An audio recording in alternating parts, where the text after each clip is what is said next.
Hello, and welcome to Friendship, Wellness, and Wisdom with your hosts, Heather and Rachel. Together, we're here to talk about all things self-care, from fitness to mindfulness and everything in between. Whether it's yoga, Tai Chi, Pilates, or practices like tapping and meditation, we're here to help you discover new ways to care for yourself. We'll also share tips on positive self-talk, finding time for self-care, and creating routines that stick. We're here to provide you with plenty of tips, tricks, and unsolicited life advice. Remember to like, subscribe, and hit the bell for notifications. Join our community, and together we can explore the path to wellness. Welcome to today's episode, where we'll be exploring the fascinating world of intelligence. We're going to delve into the difference between IQ and EQ. We're going to discuss why balancing both is crucial and share insights on how to improve each. Plus, we'll hear a personal story about how balancing IQ and EQ has been transformative. So let's dive in. So we're going to get started by defining what is IQ and what is EQ. All right, so Heather, what is IQ? The IQ is intelligent. The I is intelligence. The Q is quotient. Holy, this is going to be a fun one. And it measures our cognitive abilities, such as reasoning, logical thinking. It's typically standard, like in standardized testing, studying, things of that nature. And then EQ is emotional quotient, right? So that's all your emotional functions, the ability to recognize, understand, manage, how you comprehend things emotionally, right? So that's what they both are. In this podcast, we'll just be calling them EQ and IQ, just so it's easier.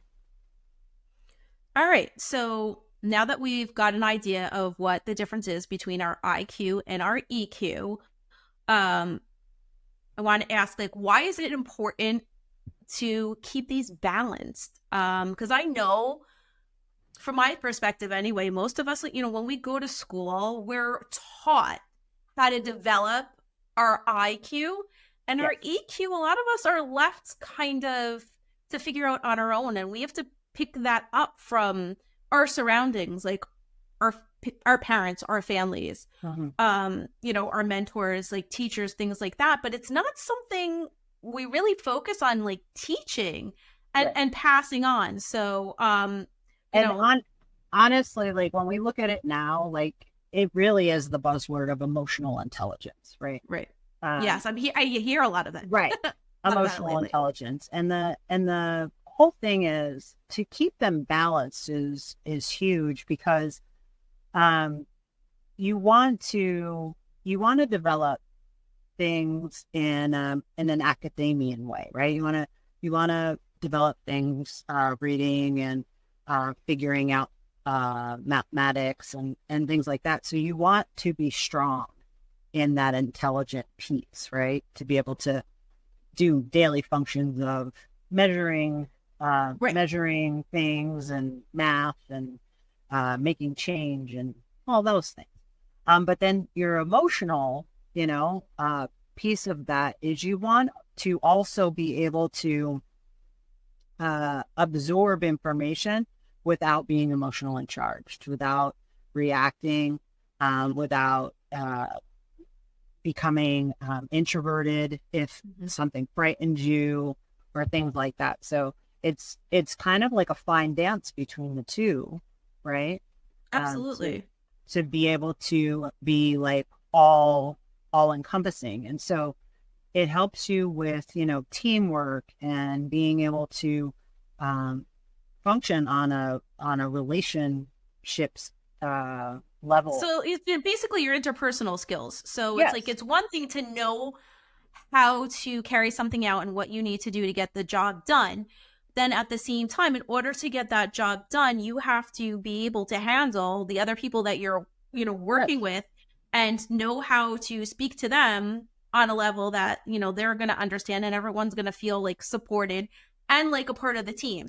So in that way, I feel like it's really important to be able to, it's one thing to know what, you know, what you want to get out there, and then, but emotionally you need to know how to present it to the Right. people that you're trying to bring it across to. And to add another layer to that, know that like when you are communicating, everybody learns differently, Absolutely. right?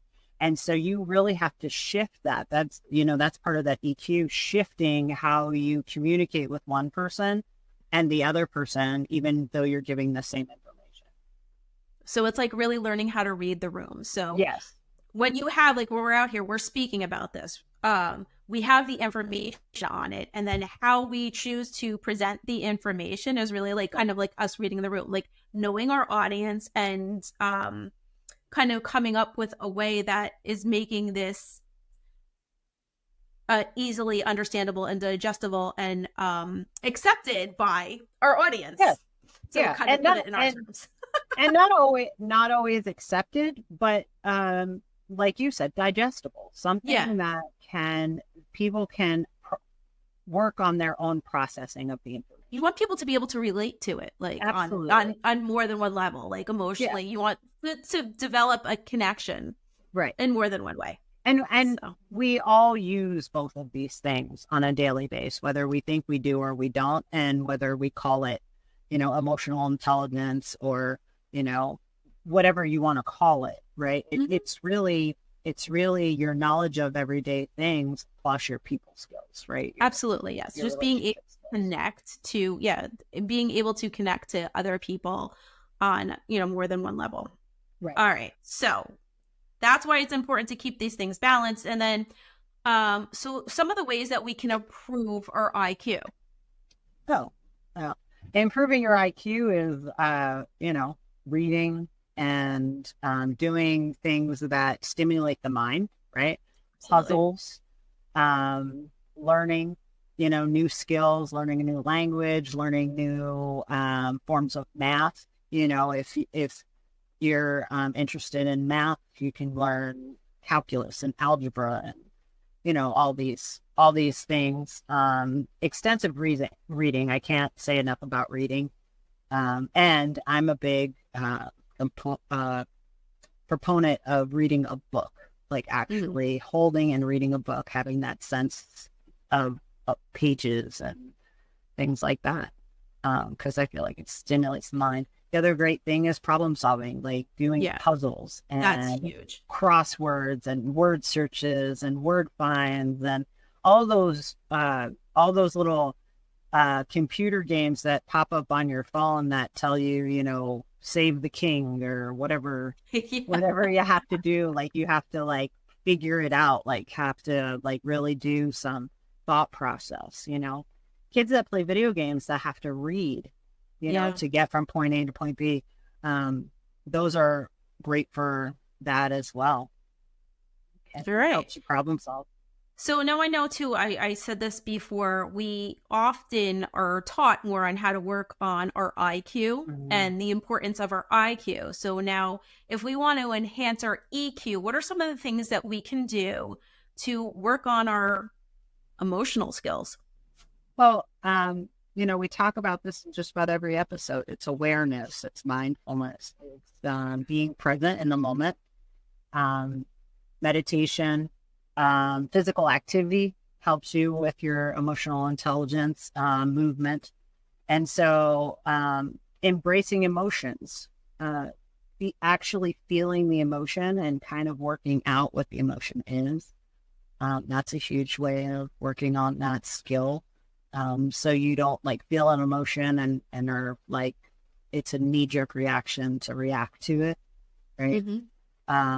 We just got done an episode with responding or reacting. So part of your emotional intelligence, part of this whole thing is learning how to respond. So honing up those skills, learning how to respond instead of react, and letting your emotions be a part of you, but not so much a part of you that you can't. Well, where they're like overtaking and you can't contain them. right? I think the important thing too is as things happen, again, being present, notice how you're feeling, Hmm. identify like the emotion that you're having, and Yeah, allow yourself to have it when it comes yeah, up, so that it's not coming back at you like when you get something that triggers or reminds you of something that happened.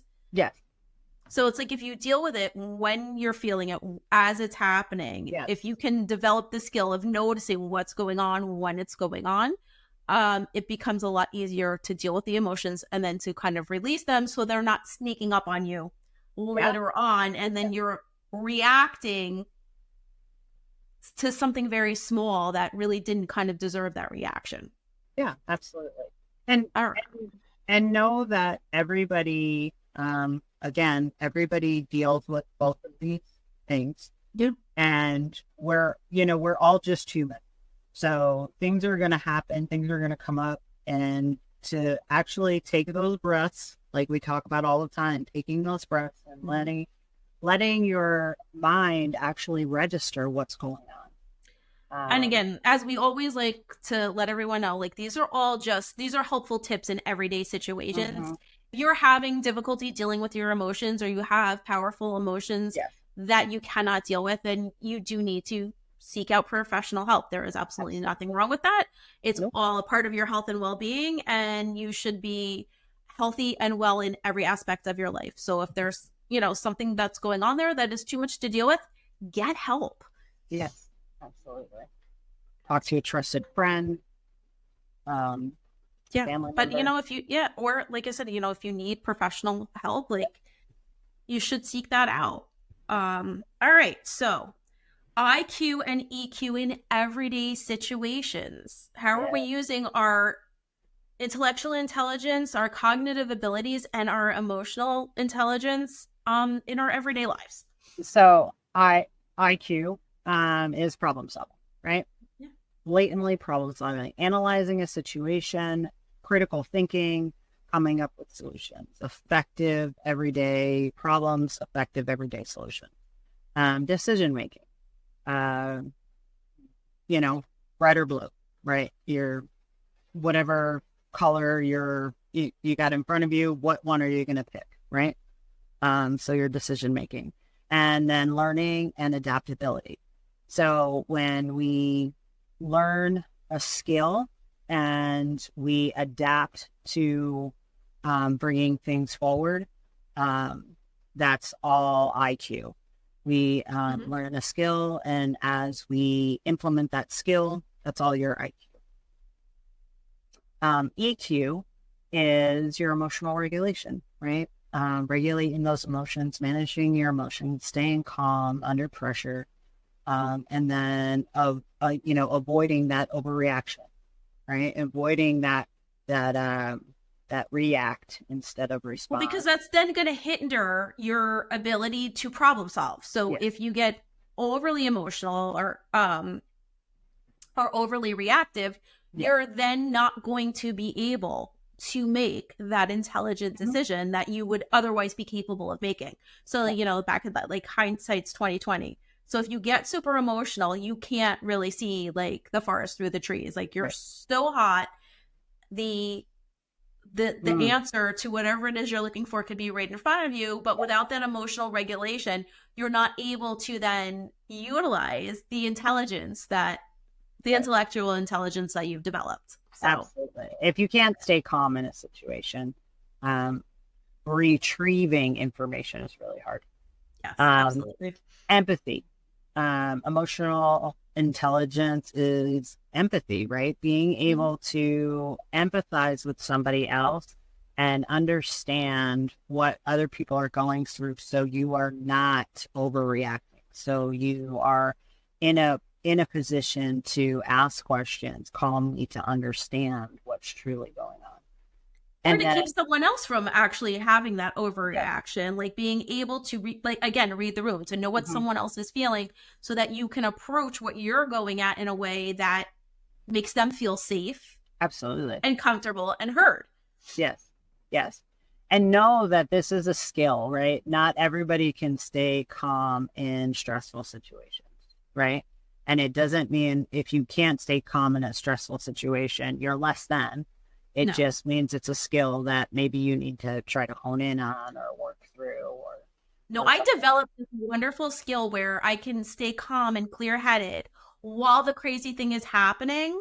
And then I wait and freak out when everything is fine. Okay. So, that was, so now I'm trying to like get past that. But yeah, no, I got to the point where I was like, okay, great, chaos. I thrive in chaos. I can think through this. I can get my way out of this. And then like it's over and I did it. And then I freak. And I'm like, Uh, that seems kind of useless. So that's a skill I now need to develop. I'm like, okay, girl, you've handled this. You made the correct decision. You got through it. Everything is fine. Like, go relax. Do not yeah. freak out. So, The last one we have right here is conflict resolution, right? Emotional mhm. intelligence aids in resolving disputes, and recognizing and addressing emotional emotions that are involved while you're having a dispute: anger, sadness, stress, fear, all those. And then um, your emotional intelligence helps you gauge all that and work through it. So So that's why we're really using both of these as a part of our problem solving skills. Like, you need to honestly have a balance of these two things to more effectively work through problems and yeah. situations. So it's very important to, really look into both of these things to be a little bit more effective of just, handling your crap on a daily basis. So let's just, let's be honest. All right. So now we're going to correlate this with our emotional and intellectual intelligence with our self-care and our everyday well-being. So Yeah. how are we going to correlate our IQ and our EQ into our self-care? So you're going to use your IQ to actually build and create your self-care routine, right? You're So, actually the knowledge that you have about self-care, or the knowledge that you're going to seek out about self-care, is going to help you build that self-care routine. Even to build a routine, you're using IQ, right? To of be course. able to structure a routine. And Yeah, so, you're looking at your timeline, like what right, time of day, right. what tools you have available, all of Yep. all of those things. Yep. So, information processing, right? And you're going to research, understand, you're going to develop the skill, right? To take Mm-hmm. care of yourself. You're going to take the skill to cook healthy. You're going to take that skill to work out. You're going to take that skill to do a facial routine or skincare routine or whatever. So, and then when we move on to EQ and self care, emotional awareness, we're recognizing when we need a break. We're recognizing when we need rest and emotional support. We're recognizing when we need to reach out for help, whether it's professional help or talking to a friend. Self compassion. We're going to have self compassion for ourselves. We're going to have compassion for others that we're dealing with. Those are all very good in self care. Practicing kindness and gratitude.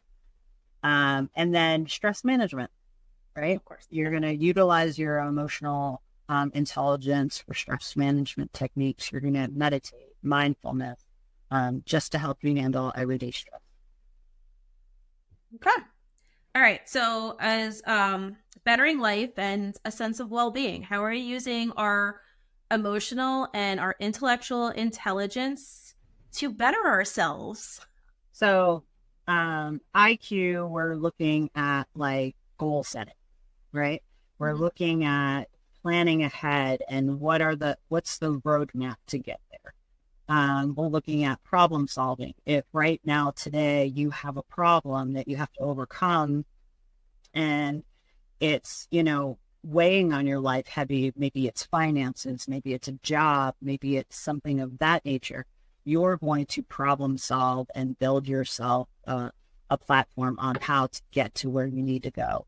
And then you're going to learn, right? You're Mhm. going to seek out either education, or you're going to read some information on maybe how you overcome or go on a job interview or build a resume or, Mm-hmm. whatever your deal is, emotional, we're going to work on healthy relationships. We're going to build and maintain stronger relationships. We're going to have supportive relationships with healthy boundaries and empathy, and effective communication. We're going to we're going to be super resilient, right? As we Mm-hmm. build emotional intelligence, we get more and more resilient because we don't take things personal.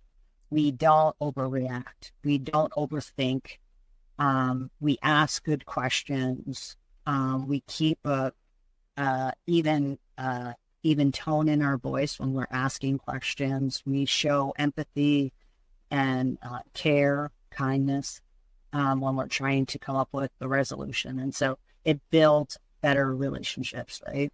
And it Yeah. helps us build that resilience. So when we are set back, when things do happen, right, we can bounce back to those things and be like, And okay, regulate and deal with that better. And again, yes, it's really important, like, to when you are emotionally regulated, it is much easier to think clearly and to make those calm, level headed decisions. yes, So it doesn't do any good to be extremely intelligent without the ability to utilize that knowledge and to put it into practice. yes, And if you become overly emotional, it can often be a block to acting and to putting that intelligence to good use. yes, yes. And remember, the more you breathe, the more oxygen you're giving the body, the easier it is for the brain to think. I mean, it's kind of the simplest way to explain it, No, right? there's that too, but there's also when we get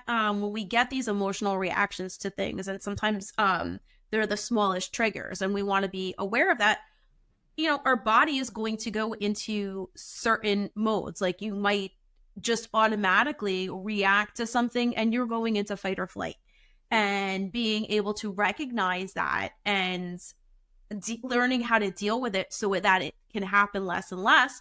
And then you could use then your intellectual intelligence, because that just cuts off. Like when fight or flight kicks in, Yeah, our reasoning skills go right out the window. So that's another really great reason to then develop yeah, our the emotional portion of this again, so that we're not overly reactionary, and then we can use those intelligence skills that we've, yeah. developed. The other thing to piggyback off of what you're saying is when you are an overreactor, when you're a Mm-hmm. person that is emotionally charged, often people start to expect that from you. Yes. And the more people are waiting for that, or that is triggered in you towards other people, the less other people are compassionate towards that, right? Mm-hmm. And Yeah. so when we look at building those relationships and stuff like that, it really is a give and take for that emotional intelligence. The other thing as we move forward, the other thing is positive mindset, right? Fostering a Absolutely. positive outlook is huge for emotional intelligence, is huge. Being able to not always be thinking in the back of your mind, oh, when's the other foot going to fall, doom and gloom, and Yeah. things like that. Having that positive mindset that, and that's where that empathy comes in, right? When you are dealing with other people, when you're dealing with other situations, and say a person's late and they call you Mm-hmm. up and they say, hey, I'm running a little late. Instead of hanging up the phone and being like, man, they're never on time, this, that, and the other thing, you can say, hey, they thought enough about me to call. Mm-hmm. And your response to them is like, you know what? I'd rather you be safe and late than not be here at all. Right. Absolutely. And so it's really important for us to change even our verbiage into that positive mindset, to really start to adopt that and develop that in ourselves. All right, so I think we kind of covered like our daily interactions Mm-hmm. with that, Yep. right? Because we're talking about like how we're dealing that. So in the work environment, Yeah, I think how the are we work. putting this to use? Yes, I think the work. Well, I think the work environment's really the same way. Like Mm-hmm. when we talk about if you're leading something in the work environment, you have to be able to communicate. You need to be able to give that intelligent piece that you're learning, that educational piece. You need to be able to convey that.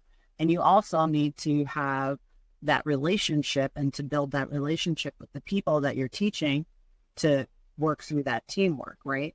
And so, but even the other way around, like even as a part of the team, you need to then be able to communicate back, let people know, like whoever is in charge, what's working and what isn't. And if you get overly emotional about what is, what isn't working, then it's a lot harder for someone to stop and listen to you and take seriously, like, because you might have great ideas, but if you're so emotionally charged about it, people aren't going to be able to like listen and to understand you and to take in like what you might be saying could be super useful, but it's not going to come across that way if you're, if you're emotionally charged. Right. Absolutely. And it goes back to what we just talked about. If you're emotionally charged, people do not respond well to that, right? No. Just as you go into fight, flight, freeze or fawn, so does somebody else, right?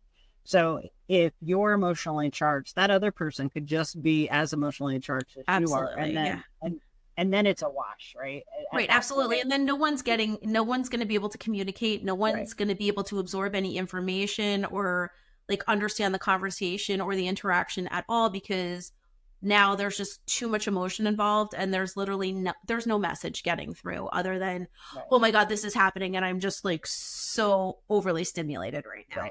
Absolutely. And then we go into personal development. So the thing about all of this too is personal growth is so important. So personal growth is both these things together, right? Educating yourself. Personal growth is just our lives. Like that's it. Totally. Yeah, totally. And not everybody looks at what they do as personal growth, but you're constantly trying to grow and develop and learn, whether you're reading articles on the internet or you're reading a book or you're taking classes. Everybody is trying to develop some kind of skill to get through their day. So, personal growth is super important, and it's no different when it comes to the emotion, right? The personal growth of your emotional intelligence is huge. You're sitting with yourself, you're meditating, you're positive self-talk, you're maybe, stepping away, going for a walk, movement, and things like that. And so it's all super important, and we do it every day. We just don't verbalize it possibly in the IQ, EQ manner. Absolutely. I think sometimes we don't even realize what we're doing as we're doing it. So it's kind of interesting to bring it up and to take a look at, what we're doing every day and pay attention to it and realize that it is happening, and that we can stop for a minute and kind of change, we can flip the script a little bit. If like we find these patterns that we've developed are not super healthy, if we are getting emotionally charged and keeping ourselves from being able to access and utilize our intelligence, there's something that we can do about it. And that I think is great. So then you're noticing and you're using both those things again to kind of make a change for your own personal development. So there you go. Like, it's super beautiful. And then the other thing is, know that you're doing these skills every day, even though you possibly don't think you are, and stop, listening to us